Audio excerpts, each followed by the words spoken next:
একটা ভালো government job আমাদের প্রত্যেকেরই কাম্য। পড়াশোনা শেষ করব, একটা সরকারি চাকরি পাবো, প্রত্যেকের মনে আশা থাকে।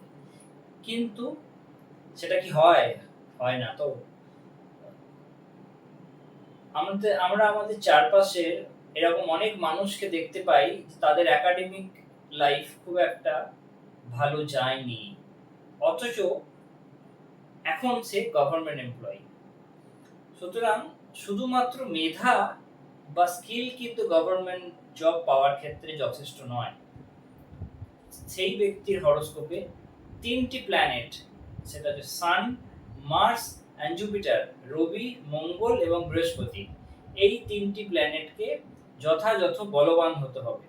যদি তার এই ৩টি প্ল্যানেট হরোস্কোপে বলবান থাকে, সে পড়াশোনা যদি চালিয়ে যায়, না হলো সে ফার্স্ট সেকেন্ড থার্ড বা খুব হাইফাই পড়াশোনায়, কিন্তু তার জীবনে যে গভর্নমেন্ট জব সে পাবেই, এটা নিশ্চিত করা যায়। এবার যদি কারোর দেখা যায় যে কোনোভাবে সেটা এফেক্টেড হচ্ছে, তাহলে ওই ৩টি প্ল্যানেটের যদি সঠিক প্রতিকার করা যায়, তাহলে সে কিন্তু গভর্নমেন্ট জব পেতে পারে।